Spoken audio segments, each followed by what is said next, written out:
আসসালামু আলাইকুম। আমাদের বাড়ির আঙিনায় একটি সবেদা গাছ আছে। যে সবেদা গাছ থেকে গত 3 দিন আগে প্রায় 30 কেজি মতো সবেদা পাড়া হয়েছিল।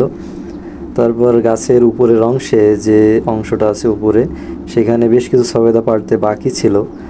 তো সেই সবেদাগুলো পাড়ার জন্য ছোটো ভাই জামালুল মান্না গাছে উঠছে।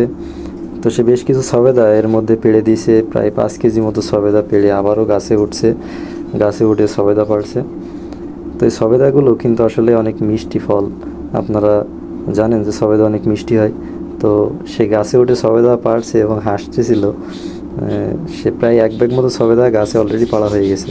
তো আপনাদের অঞ্চলে এই সবেদা ফলকে কে কোন নামে বলেন আর কি, অবশ্যই জানাবেন।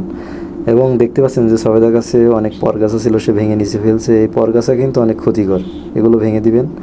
সে সবেদাগুলো পেড়ে অবশেষে সে নিচে নেমে আসছে এবং আমাকে বলছিল যে এই সবেদাগুলো পাড়ার পরে আমাকে ব্যাগ ধরতে, এবং আমি ব্যাগ ধরলাম এবং ব্যাগটিকে নিচে নামিয়ে নিয়ে আসলাম। এবং দেখতে পাচ্ছেন যে অনেকগুলো সবেদা হয়েছে, প্রায় 20 কেজি প্লাস সবেদা হয়েছে। তো ব্যাগটা অনেক বড় এবং তাকে ঢালতে বললাম, সে ঢেলে দিল সবেদাগুলো। ঢালার পর তাকে আমি বললাম যে সে আসলে অনেক পরিশ্রম করে সবেদা পাড়ছে।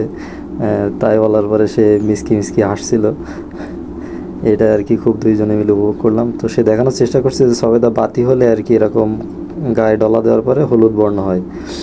তো সে ব্যক্তি ফুলো সবেদাও পেড়ে নিয়ে আসলো। সেই সাথে সাথে পাড়ার পরে দেখানোর চেষ্টা করলো যে ফুলো সবেদা যেগুলো আর কি, তার গায়ে ঘষা দিলে এরকম সবুজ বর্ণ হয়। তো আপনারা বাড়ির পাশে এরকম সবেদা গাছ লাগিয়ে ফল খেতে পারেন।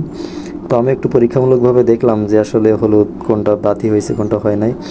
তো আজকের ভিডিও এই পর্যন্তই। সকলে ভালো থাকবেন, সুস্থ থাকবেন। ধন্যবাদ।